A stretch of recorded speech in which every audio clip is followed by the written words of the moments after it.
Hello बच्चों, कैसे हो आप? सभी को प्यार भरा राधे कृष्णा। तो बच्चों, आज से शुरू करते हैं 12th की केमिस्ट्री को। और 12th की केमिस्ट्री में टोटल 16 चैप्टर हैं, 16 अध्याय हैं। इन 16 अध्याय में से बहुत सारे चैप्टर ऐसे हैं जिनमें से केवल एमपी बोर्ड की ब्लूप्रिंट के अकॉर्डिंग ओनली ऑब्जेक्टिव ही पूछे जाएंगे। तो हम जो हमारा चैप्टर नंबर फर्स्ट है सॉलिड स्टेट केमिस्ट्री, ठोस अवस्था रसायन, उस चैप्टर को ना शुरू करते हुए हम चैप्टर नंबर सेकंड से शुरुआत करते हैं, क्योंकि चैप्टर नंबर फर्स्ट में से ओनली ऑब्जेक्टिव ही पूछे जाएंगे जिसको हम बाद में कवर करेंगे। इसलिए हम आज शुरू करते हैं चैप्टर नंबर सेकंड। तो हेडिंग लगाइए chapter number second, solution. Chapter का नाम है सॉल्यूशन, मतलब विलयन। इसके बारे में हम 11th में भी पहले चर्चा कर चुके हैं, लेकिन फिर भी हम सारी चीज़ों को, सारे टॉपिक को बेसिक से ही पढ़ेंगे।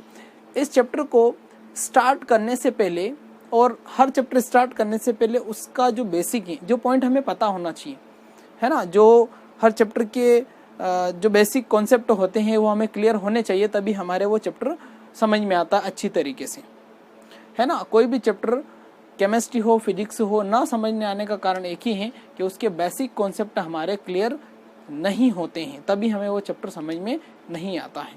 इस चैप्टर के लिए 4 बेसिक कॉन्सेप्ट बहुत ज़रूरी हैं और उन चारों पर हम आज डिस्कस करने वाले हैं। आज के इस लेक्चर में हम केवल इन 4 टॉपिक के बारे में डिस्कस करेंगे। तो स्टार्ट करते हैं।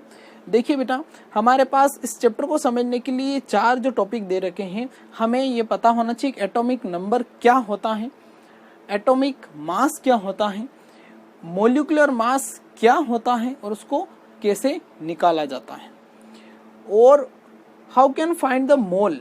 मोल आपने सुना होगा, पदार्थ की मात्रा की एसआई यूनिट है ना, तो उसको ग्राम से मोल में कैसे कन्वर्ट करना है और मोल से ग्राम में कैसे कन्वर्ट करना है, मोल को निकालते कैसे हैं, मोल होता क्या है, ऐसे सारे छोटे जो पॉइंट हमारे लिए इम्पोर्टेंट है उन पर हम डिस्कस करेंगे।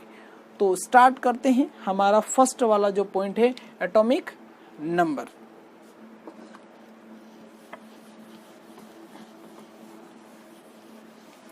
बच्चों, आपने रदरफोर्ड का परमाणु मॉडल पढ़ा है, बोर का परमाणु मॉडल भी पढ़ा है, वहीं से हम शुरुआत करते हैं। रदरफोर्ड ने क्या बोला था कि परमाणु के बीच में क्या होता है, एक नाभिक होता है जिसमें कौन सा पॉजिटिव चार्ज होता है और बाहर क्या होते हैं, इलेक्ट्रॉन चक्कर लगाते हैं। ये बात किसने बोली थी? रदरफोर्ड ने बोली थी। ठीक है। किसी भी परमाणु के 3 मौलिक कण होते हैं, है ना। पहले उन मौलिक कण की बात कर लें तो मौलिक कण कितने होते हैं? किसी परमाणु के 3 होते हैं। एक होता आपका प्रोटॉन, दूसरा होता आपका इलेक्ट्रॉन और तीसरा होता आपका न्यूट्रॉन। ठीक है। तो हमें ये भी पता होना चाहिए कि प्रोटॉन परमाणु के किस भाग में होता है और इलेक्ट्रॉन परमाणु के किस भाग में होता है और न्यूट्रॉन परमाणु के किस भाग में होता है। तो सबसे पहले हम ये जान लेते हैं, ये बात आपको पता है लेकिन फिर भी हम बेसिक से ही इसको चलते हैं, 0 से शुरू करते हैं केमिस्ट्री को।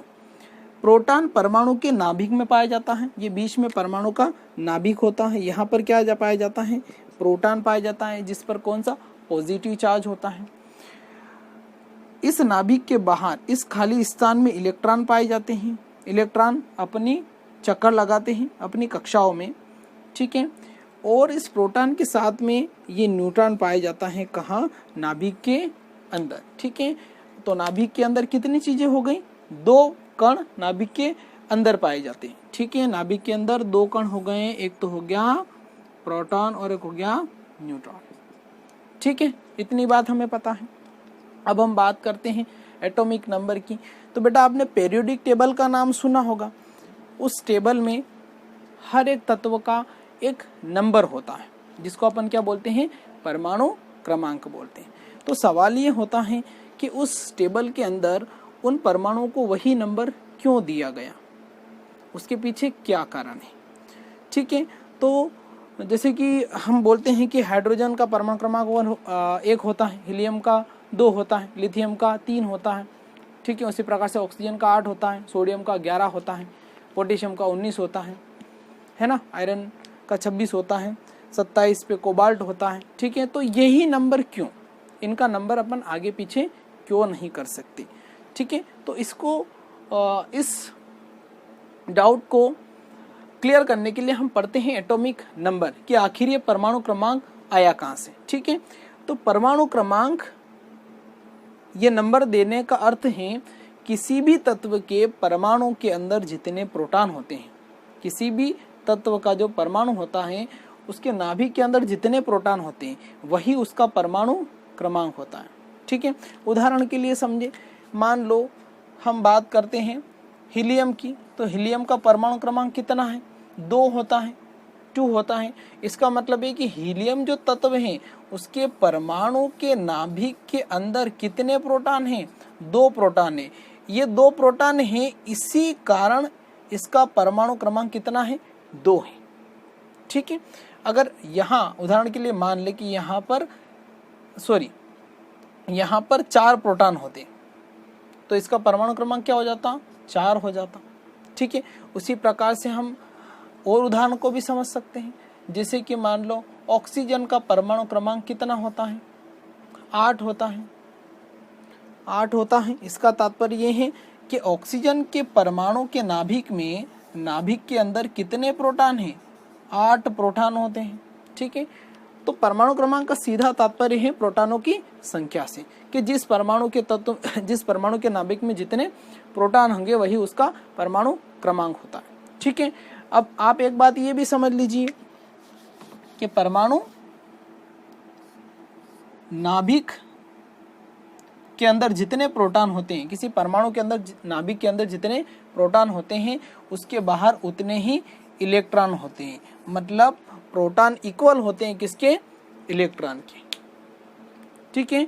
परमाणु के नाभिक के अंदर जितने प्रोटॉनों की संख्या होती है उतने ही इलेक्ट्रॉन परमाणु के नाभिक के बाहर होते हैं। नाभिक के अंदर कौन रहता है, प्रोटॉन होते हैं, नाभिक के अंदर बाहर कौन रहता है, इलेक्ट्रॉन होते हैं। जितने नाभिक प्रोटॉन के अंदर होते हैं उतने ही इलेक्ट्रॉन नाभिक के बाहर होते हैं, ठीक है। तो आप ये बात ध्यान रखिए, इसको नोट कर लीजिए कि प्रोटॉन इक्वल होता है किसके, इलेक्ट्रॉन के।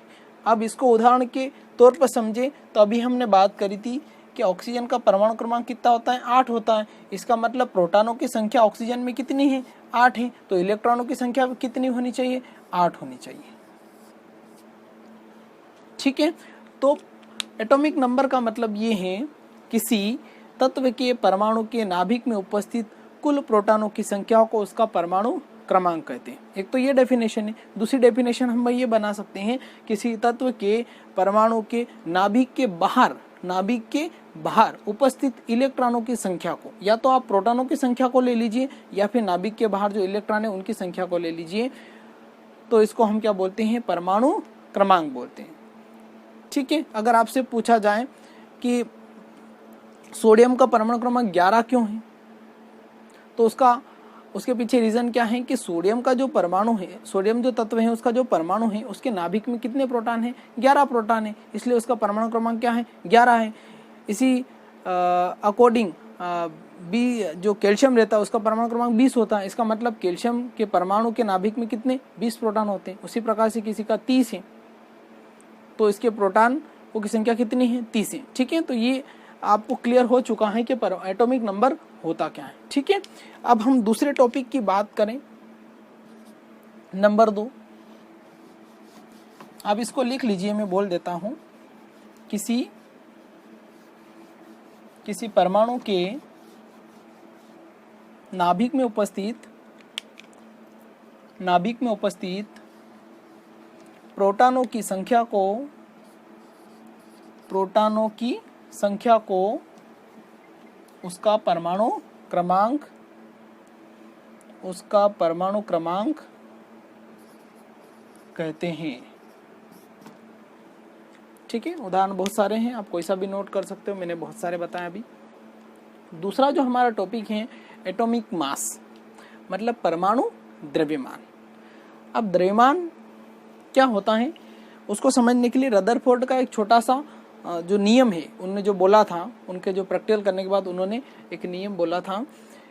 उन्होंने बोला था कि किसी परमाणु का समस्त द्रव्यमान उसके नाभिक में उपस्थित होता है। मतलब परमाणु का जो द्रव्यमान होता है वो पूरे परमाणु में ना होके उसके नाभिक में होता है, मतलब नाभिक में ही उसका द्रव्यमान है।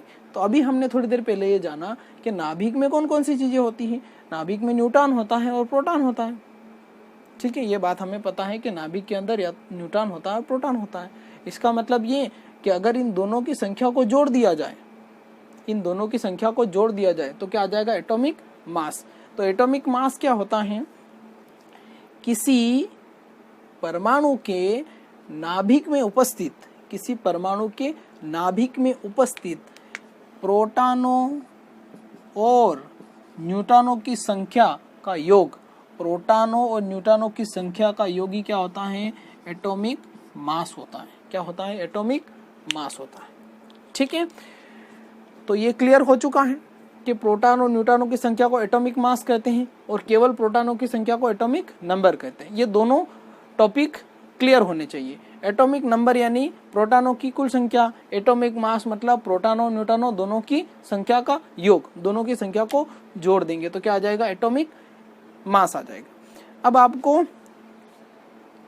हमारी पीरियोडिक टेबल में टोटल 118 एलिमेंट हैं। उन 118 एलिमेंट में से लगभग 50 एलिमेंट ऐसे हैं जिनका यूज हम रेगुलरी करेंगे। ठीक है, रेगुलरी उनका यूज होता रहेगा। तो उनकी एक सूची बना ले, या मैं आपको उसकी PDF फाइल दे दूंगा जिसमें आपको एटॉमिक नंबर याद करने हैं और एटॉमिक मास भी याद करने हैं। ठीक है, क्योंकि एटॉमिक मास याद होंगे तभी हम मोलिकुलर मास फाइंड आउट कर पाएंगे, और मोलिकुलर मास यदि हमें याद है तभी हम मोल फाइंड आउट कर पाएंगे, और यदि मोल हमें याद है तभी हम जो इस चैप्टर के जो टॉपिक हैं, मोलरता, मोललता, ये सारे टॉपिक महत्वपूर्ण हैं बोर्ड एग्जाम के लिए, वो अपन क्लियर कर पाएंगे। तो ये क्लियर करने के लिए यही ABCD A से शुरुआत करनी पड़ेगी। एटॉमिक नंबर याद करने पड़ेंगे। एटॉमिक नंबर यदि याद है तो एटॉमिक मास याद कीजिए। एटॉमिक मास यदि याद है तो हम मोलिकुलर मास निकालना सीखेंगे। ये दो चीज याद होगी तभी हम निकालना सीखेंगे। ठीक है, तो आप एटॉमिक नंबर याद कैसे करना है ये भी मैं आपको बता देता हूँ। आप एक पूरी लिस्ट में आपको सेंड कर दूंगा, उसमें क्या करना है, ऐसे रोज बोलना है। 1 hydrogen, 2 helium, 3 lithium, 4 beryllium, 5 boron, 6 carbon, 7 nitrogen, 8 oxygen, 9 neon, 10 fluorine, 9 fluorine, 10 neon, 11 sodium, 12 magnesium, 13 aluminium, 14 silicon, 15 phosphorus, 16 sulphur, 17 chlorine, 18 argon, 19 potassium, 20 calcium. इस प्रकार से आपको बोलना है रेगुलरली। जब जैसे जैसे आप बोलोगे वैसे वैसे आपको प्रैक्टिस हो जाएगी। ये एटॉमिक नंबर याद होने के बाद में फिर आपको एटॉमिक मास करना भी ज़रूरी है। ठीक है, तो ये टॉपिक दोनों क्लियर होने के बाद फिर हम बात करते हैं नंबर 3 वाला जो टॉपिक हमारा बहुत ही महत्वपूर्ण है इस चैप्टर के लिए, और वो है हमारा मोलिकुलर मास।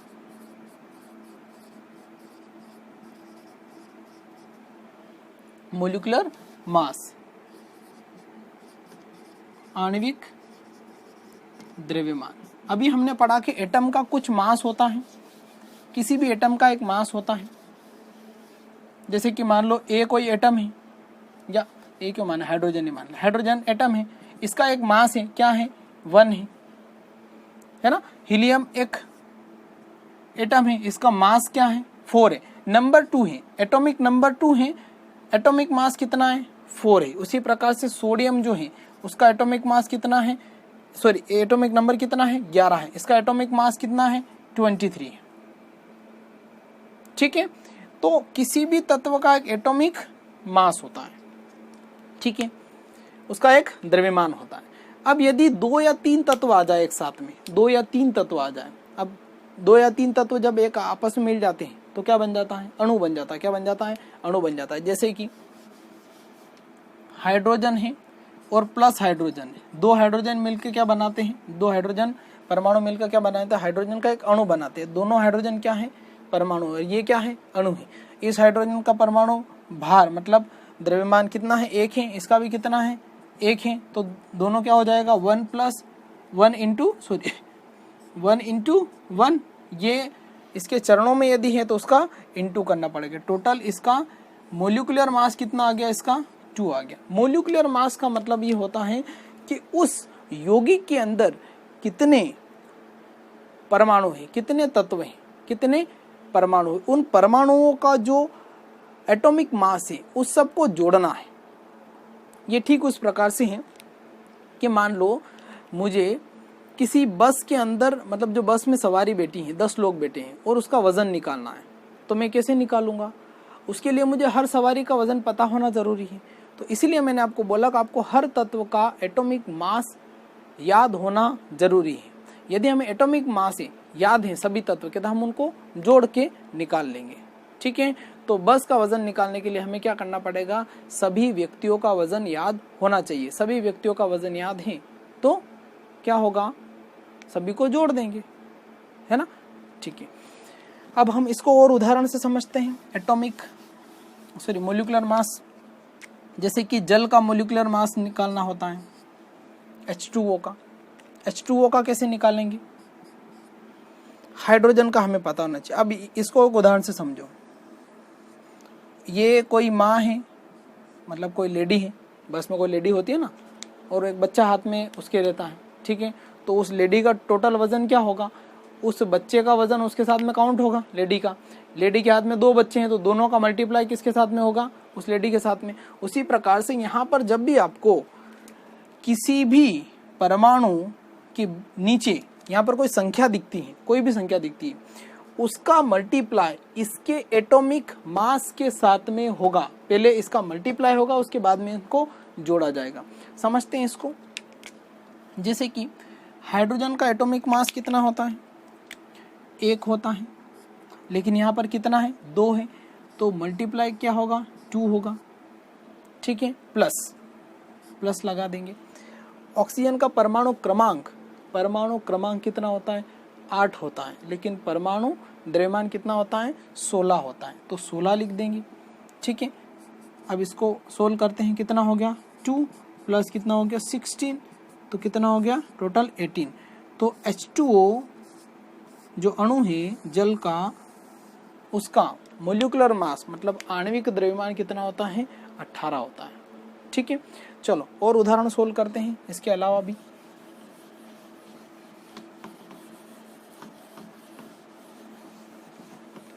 चलिए बहुत सारे एग्जाम्पल सोल्व करते हैं।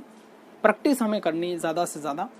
जैसे कि हम ले लेते हैं H2SO4, H2SO4, C2H5OH ethyl alcohol, CH3COOH acetic acid, NaCl और NaOH, KOH। चलिए इतने एग्जाम्पल सोल्व करते हैं पहले। चलिए शुरू करते हैं हाइड्रोजन से। हाइड्रोजन का एटॉमिक मास 1 होता है, मल्टीप्लाई किससे होगा? 2 से, ब्रैकेट क्लोज, प्लस ये क्या है? सल्फर है। सल्फर का एटॉमिक मास होता है 32। इसको थोड़ा यहाँ नीचे सोल्व करते हैं। 1 × 2 प्लस 32 प्लस ऑक्सीजन आ गई। ऑक्सीजन का 16 होता है, लेकिन यहाँ पर 4 है, तो मल्टीप्लाई क्या होगा? 4 होगा। ठीक है, सोल्व करते हैं इसको। 2 प्लस 32 प्लस 64, टोटल कितना हो जाएगा? 98 हो जाएगा।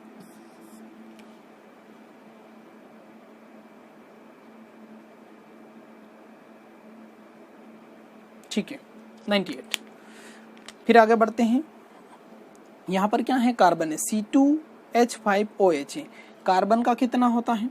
कार्बन का होता है 12 × 2 प्लस यहाँ पे क्या है? हाइड्रोजन है 1 × 5 प्लस ऑक्सीजन का 16, फिर प्लस हाइड्रोजन का 1। ठीक है,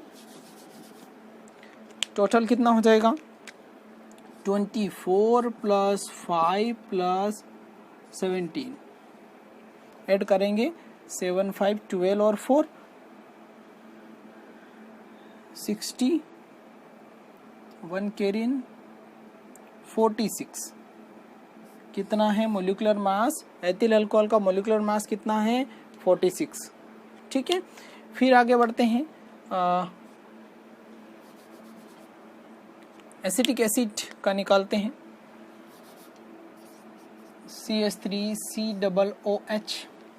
कार्बन का कितना 12 प्लस 1 इंटू 3 प्लस कार्बन का 12 प्लस 60 प्लस 16 प्लस 1। सोल्व कर लें पहले। 12 plus 3 plus 12 plus 60 plus 16 plus 1, ठीक है। ऐड करेंगे सभी को, 1 6 12 और 2 14 15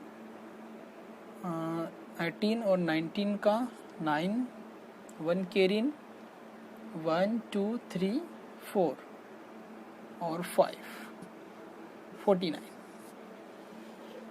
ठीक है। और निकालते हैं NaOH। सोडियम का कितना होता है 23 प्लस ऑक्सीजन का 60 प्लस हाइड्रोजन का 1, ठीक है। मैं यहाँ लिख देता हूँ कुछ एलिमेंट। हाइड्रोजन का 1 होता है, हीलियम का 2 होता है, ऑक्सीजन का होता है 60, नाइट्रोजन का होता है 40, सल्फर का होता है 32 और कैल्शियम का होता है 40। और किसकी ज़रूरत है हमें, कार्बन का होता है 12, ठीक है। तो टोटल कितना हो जाएगा 40, है ना। तो NaOH का आणविक द्रव्यमान कितना हो गया 40 हो गया, ठीक है। और एग्जाम्पल सोल्व कर लेते हैं, कुछ डिफरेंट टाइप का आ जाए, जैसे कि CaOH होल्ट वाइज 2, है ना, कैल्शियम हाइड्रोक्साइड। कैल्शियम का कितना बताया, देखिए कैल्शियम का होता है 40 प्लस, ये ब्रैकेट आप लगा दीजिए, जैसा है वैसा ही कर दीजिए, है ना। यहाँ पे जोड़ना है, इनको मल्टीप्लाई नहीं करना है। इसका कितना होता है 60 प्लस इसका कितना है 1 है, बाहर क्या है 2 है, 2 का इसके साथ में मल्टीप्लाई होगा 40 प्लस 60, या इसको ऐसा कर लेते हैं 70 इंटू 2, 40 प्लस 40 34 और ये हो जाएगा 74, ठीक है। तो इसका कितना होता है 74 होता है। तो इस टाइप का कोई फॉर्मूला आपके पास आ जाए तो उसको ऐसे सोल्व करना है। इसका मल्टीप्लाई जो यहाँ पे संख्या दे रखी है, पहले जो अंदर है ब्रैकेट के अंदर उनको सोल्व करते हैं, उसके बाद में फिर यहाँ से हम क्या करते हैं, इसका मल्टीप्लाई करते हैं।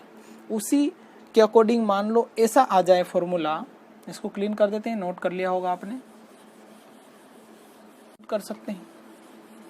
स्कूल में तो बड़े बोलते थे सर रुकिए, अब यहाँ पर सर को रोकना आपके हाथ में, आप जब चाहे बटन दबाकर रोक सकते हो। चलिए शुरू करते हैं। अगर हमारे पास ऐसा कोई फॉर्मूला आ जाए, क्या लेते हैं, चलिए ग्लूकोज ले लेते हैं, C6H12O6। मैं आपको वही फॉर्मूले प्रैक्टिस में करवा रहा हूँ जिनका यूज़ हम अभी इस चैप्टर को सोल्व करने में करेंगे, ठीक है। तो कार्बन का कितना होता है 12 इंटू 6 क्लोज 1 इंटू 12 प्लस ये क्या है ऑक्सीजन, ऑक्सीजन का 16 प्लस 6। चलिए सोल्व करते हैं।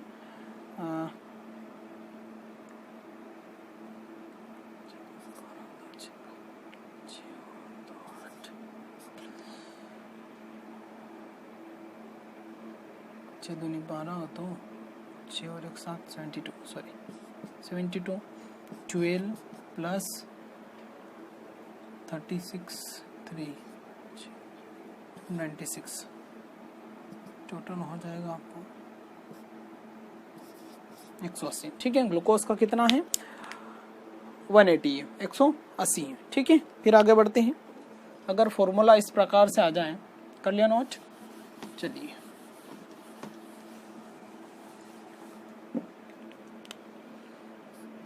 NH4 और आगे यहाँ पर आ जाए 2NH4। देखिए आगे अगर यहाँ पर कोई डिजिट लिखी हुई है, इसका मतलब वो सभी की डिजिट है ना, वो सभी के लिए है। अब इसका मतलब नाइट्रोजन भी 2 है, हाइड्रोजन कितने हैं, 2 हैं, 2 के साथ में 4 और हैं, ठीक है। तो इसका मल्टीप्लाई हम लास्ट में कर सकते हैं इसके साथ में। नाइट्रोजन का कितना होता है 40 प्लस हाइड्रोजन का 1 इंटू 4, ठीक, ब्रैकेट क्लोज। तो 2 ब्रैकेट के अंदर 40 प्लस कितना आ जाएगा 4, 2 इंटू यहाँ कितना हो जाएगा टोटल 80, और ये टोटल कितना हो जाएगा 36, ठीक है। तो ये टोटल, ये इसके साथ में ये भी जुड़ा हुआ है, पर ये लास्ट में आपको पहले जो मेन फॉर्मूला उसका निकालना है, उसके साथ में जो आगे जो भी नंबर दे रखा है 2 हो, 3 हो, 4 हो, 5 हो, 6 है, जो भी हैं वो यहाँ पर आगे जो रहता है उसका लास्ट में मल्टीप्लाई किया जाता है। तो इस प्रकार से हम निकालते हैं मोलिकुलर मास, ठीक है। मोलिकुलर मास अगर आपको निकालना आ गया है तो आपको 12th का जो चैप्टर है सॉल्यूशन, इसमें कोई भी दिक्कत नहीं आने वाली है। बच्चों अब हम शुरू करते हैं हमारा 4th वाला टॉपिक, मोल कॉन्सेप्ट। मोल एक इम्पोर्टेंट टॉपिक है, न्यूमेरिकल सोल्व करने के लिए हम इसका यूज़ करेंगे चैप्टर नंबर 2 में सॉल्यूशन में। तो हमें ये मोल निकालना सीखना है ना। इस पर हम ज़्यादा डिस्कस नहीं करेंगे कि मोल क्या होता है, ये सारी चीज़ें हम मोल निकालना सीखेंगे, क्योंकि बाकी चीज़ें आप सभी को बुक्स में, किसी भी बुक्स में आपको थ्योरी मिल जाएगी, लेकिन मैं आपको ये सिखाऊंगा कि मोल निकालना कैसे, ठीक है। तो मोल क्या होता है इस पर हम थोड़ी सी चर्चा कर लेते हैं। जैसे कि मोल क्या होती है, एक इंटरनेशनल यूनिट होती है। SI मात्रक जो होते हैं हमारे 7 मूल मात्रक, उनमें से मोल भी क्या है, पदार्थ का एक SI मात्रक है। जैसे हम चीज़ों को कई में यूज़ करते हैं, ग्राम में यूज़ करते हैं, लेकिन ऐसा यूनिट कहती है कि नहीं, हमें ग्राम में नहीं चाहिए, हमें मोल में कन्वर्ट करके बताइए। जैसे कि हम हमारे यहाँ पे टेम्परेचर को डिग्री सेंटीग्रेड में बताते हैं, डिग्री सेल्सियस में बताते हैं, लेकिन ऐसा यूनिट कहती है कि नहीं, टेम्परेचर को आप केल्विन में कन्वर्ट करके बताइए। जैसे आप कई बार घर पे चीज़ों को फीट में मापते होंगे कि इतने फीट हैं, लेकिन इंटरनेशनल यूनिट ये कहती है कि नहीं, हमें तो मीटर में बताइए, है ना। तो जिस प्रकार से हम फीट को मीटर में कन्वर्ट करते हैं, जिस प्रकार से हमने सीखा था कि डिग्री सेंटीग्रेड को केल्विन में कैसे कन्वर्ट करते हैं, उसी प्रकार से हम आज ये सीखेंगे कि ग्राम को मोल में कैसे कन्वर्ट करते हैं और मोल को ग्राम में कैसे कन्वर्ट करते हैं। तो सबसे पहले हम इसका फॉर्मूला लिख लेते हैं कि मोल को ग्राम में कैसे कन्वर्ट करते हैं। तो मोल इज इक्वल टू दिया गया द्रव्यमान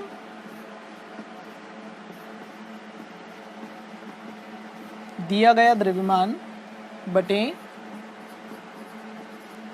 आणविक द्रव्यमान होता है ना। ये जो द्रव्यमान हमें क्वेश्चन में दे दिया जाएगा, और अब आणविक द्रव्यमान क्या होता है ये हमें अभी निकालना सीख लिया है। तो हम इसको शॉर्ट में लिख लेते हैं, मोल को हम N से डिनोट करते हैं। तो N is equal to W/M, है ना, नंबर ऑफ एटम या number of molecules. N, W का मतलब उसका वेट जो ग्राम में दे रखा है, और उसका मॉलिक्यूलर मास, है ना। तो हम इस फॉर्मूले का यूज करेंगे मोल को निकालने में। आप इसको नोट कर लीजिए, ठीक है। अब हम 2 स्टेप में मोल को निकालना सीखेंगे। हम पहले सीखेंगे मोल ऑफ एटम, है ना, परमाणु का मोल कैसे निकाला जाता है, परमाणु के मोल। तो परमाणु जैसे कि हम उदाहरण के लिए लेते हैं 2 ग्राम हाइड्रोजन का मोल ज्ञात कीजिए। हमारा क्वेश्चन है मोल ज्ञात कीजिए, 2 ग्राम हाइड्रोजन का मोल ज्ञात कीजिए, ये हमारा क्वेश्चन है ना। हम फॉर्मूला लगाएंगे, क्या फॉर्मूला हमारा, N is equal to W/M। N क्या है, number of mole, mole of atom, ठीक है। और W/M, W क्या होता है, दिया गया द्रव्यमान, और ये आणविक द्रव्यमान, ठीक है। तो हाइड्रोजन, यहाँ पर हाइड्रोजन परमाणु लिख देता हूं मैं, हाइड्रोजन परमाणु का मोल ज्ञात कीजिए, ठीक है। तो N इज इक्वल टू क्या हो जाएगा, कितना दे रखा है, 2 ग्राम दे रखा है। तो जो दिया होता है वो उसको ऊपर रखते हैं, और आणविक द्रव्यमान या फिर एटॉमिक द्रव्यमान, एटॉमिक मास जो होता है, तो हाइड्रोजन का एटॉमिक मास कितना होता है, हमने लिखा था हाइड्रोजन का कितना होता है एटॉमिक मास 1 होता है, ऑक्सीजन का कितना होता है एटॉमिक मास 16 होता है, नाइट्रोजन का एटॉमिक मास कितना होता है 14 होता है, उसी प्रकार से कैल्शियम का कितना होता है 20 होता है। ठीक है, चलिए आगे फिर ज़रूरत पड़ेगी तो वो लिख लेंगे। तो यहाँ पर हम क्या लिखेंगे, उसका एटॉमिक मास लिखेंगे। अगर परमाणु का पूछा है तो एटॉमिक मास लिखना है, ठीक है, और यहाँ पर अणु अगर आता है तो उसका मोलिकुलर मास लिखना है। ठीक है, तो अभी हम क्या लिखेंगे 1 लिखेंगे, 1 से इसको डिवाइड करेंगे तो क्या आएगा 2 टाइम्स जाएगा, तो n इजिकल टू कितना हो जाएगा 2 मोल। ठीक है, तो 2 ग्राम हाइड्रोजन मतलब 2 मोल हाइड्रोजन। ठीक है, और उदाहरण से समझते हैं।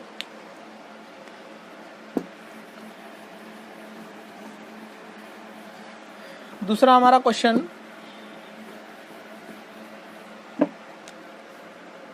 28 gram nitrogen atom, 32 gram oxygen atom, है ना, दोनों का निकालते हैं। 28 ग्राम है तो n इजिकल टू क्या आता है, ऊपर क्या है दिया गया W/N, तो W क्या दे रखा है आपका 28 ग्राम। ठीक है, नाइट्रोजन का एटॉमिक मास क्या होता है 40 होता है।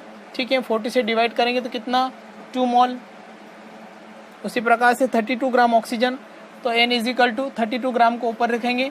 ठीक है, नीचे क्या है ऑक्सीजन का 16, डिवाइड करेंगे कितना 2 मोल। और लेते हैं 30 ग्राम सोडियम एटम।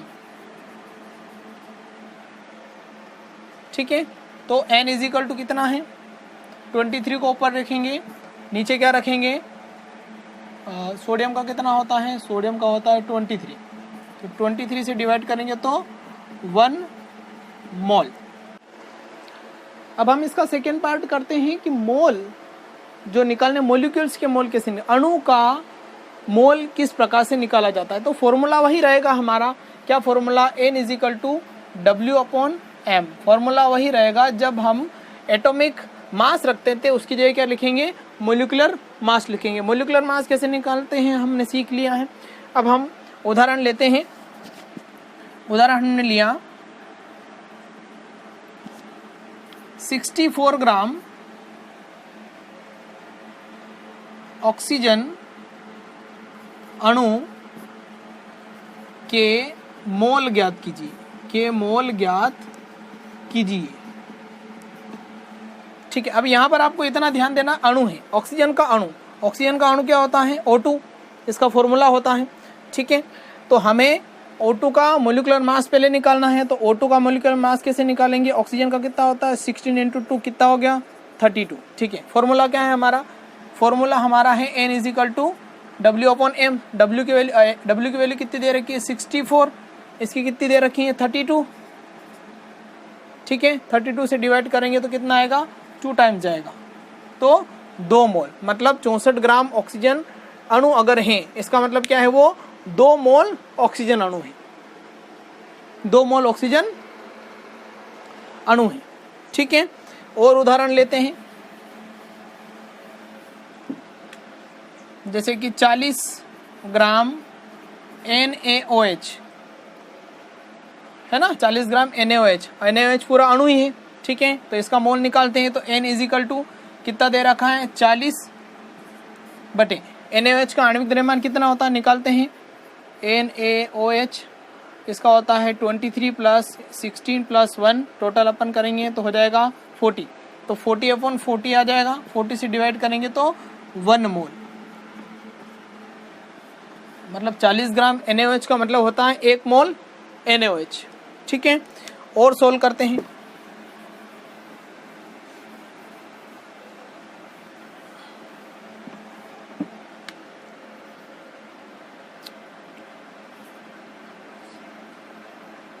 सौ ग्राम CaCO3 के मोल निकालना है। ठीक है, तो CaCO3 का पहले मोलिकुलर मास निकाल लीजिए। CaCO3 का कैल्शियम का कितना होता है, CaCO3 कैल्शियम का होता है आपका 40 प्लस 40 प्लस कार्बन का कितना होता है 12 प्लस ऑक्सीजन 16 इंटू 3, तो 40 प्लस 12 है ना, 52 प्लस 48, ये हो जाएगा आपका 100 है ना, 100 ग्राम। ठीक है, तो हम फॉर्मूला रखेंगे n इज इक्वल टू 100/100, कितना आ जाएगा 1 मोल। ठीक है, और उदाहरण करते हैं। 18 ग्राम ग्लूकोज के मोल ज्ञात कीजिए, क्वेश्चन है। ठीक है, तो ग्लूकोज का सबसे पहले हमें फॉर्मूले याद होने चाहिए सभी के। ग्लूकोज का फॉर्मूला क्या होता है? ग्लूकोज का फॉर्मूला होता है C6H12O6। मोलिकुलर मास कैसे निकालते हैं? 6 इंटू कार्बन का कितना होता है 12 इंटू 6 प्लस हाइड्रोजन का कितना होता है 1 इंटू 12 प्लस ऑक्सीजन का 60 इंटू 6, इधर कितना हो जाएगा 72, यहाँ कितना हो जाएगा 12, यहाँ कितना हो जाएगा 96। ठीक है, टोटल कितना हो जाएगा 180। ठीक है, 180 क्या है 180 क्या है ग्लूकोज का मोलिकुलर मास है ना। तो हम फॉर्मूला लगाएंगे n इज इक्वल टू कितना होता है W/N। W की वैल्यू क्या दे रखी है 18 ग्राम और नीचे क्या आ जाएगा 180।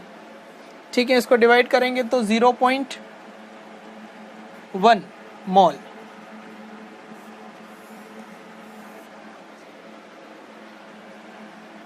ठीक है, इस प्रकार से हम किसी भी मॉलिक्यूल्स का मोल ज्ञात कर सकते हैं, किसी भी एटम का मोल ज्ञात कर सकते हैं। एक दो उदाहरण और मैं आपको करके बता देता हूं, बस आपको जो टॉपिक है वो क्लियर हो जाना चाहिए कि मोल कैसे निकालते हैं। उसके बाद तो फिर आप कितने भी मॉलिक्यूल्स का मोल ज्ञात कर सकते हैं, और मोल ज्ञात करना आना ज़रूरी भी है। जैसे कि हम लेते हैं 98 ग्राम H2SO4 के मोल ज्ञात कीजिए, है ना। 98 ग्राम H2SO4 के मोल ज्ञात कीजिए। H2SO4 का सबसे पहले मोलिकुलर मास निकालिए। H2SO4 hydrogen 1 into 2 plus 32 plus 16 into 4, तो 2 प्लस 32 प्लस 64 8 9 98। ठीक है, तो n इज इक्वल टू क्या हो जाएगा 98/98 है ना। ये सेम डिजिट नहीं, ये यहाँ पे ग्राम में दे रखा है ना, यहाँ पे डिजिट ऐसा नहीं अभी सेम आ रहा है, इसलिए आप समझते हो कि यहाँ पर सेम टू सेम डिजिट रखना नहीं, आपको ये निकालना पड़ेगा 98 तो कितना हो जाएगा 1 मोल, मतलब 98 ग्राम H2SO4 है, इसका मतलब कितना H2SO4 है 1 मोल H2SO4 है। ठीक है, तो आपको केवल ये फॉर्मूला याद रखना है n is equal to W/M। ठीक है, W की जगह क्या रखना है, हमें जो मोल दे रखा है वही हमें जो ग्राम में वैल्यू दे रखी है वही रखनी है। ठीक है, और यहाँ पर क्या आएगा, यदि एटम के मोल निकालना है तो एटॉमिक मास आएगा, और यदि मोलिक्यूल का मोल निकालना है तो मोलिकुलर मास आएगा। ठीक है, तो ये फॉर्मूला ज़रूरी है, फॉर्मूला आपको याद करना है। ठीक है, इस वीडियो में अगर आपको कुछ भी समझ में नहीं आया है या कोई बोर्ड पे कोई चीज़ दिख नहीं रही है लाइट की वजह से, या आवाज़ प्रॉपर तरीके से रिकॉर्ड नहीं हो रही है, इस किसी भी प्रकार की प्रॉब्लम अगर आती हो तो आप ज़रूर कमेंट करें, या आप व्हाट्सएप पर भी कमेंट कर सकते हैं। ठीक है, थैंक यू सो मच। अगले लेक्चर में हम स्टार्ट करेंगे चैप्टर नंबर 2 विलियन का जो थ्योरिकल पार्ट है उसको शुरू करेंगे, हम समझेंगे उसके बारे में छोटे छोटे टॉपिक, उसके बाद में हम उसके न्यूमेरिकल सोल्व करना शुरू करेंगे। Thank you.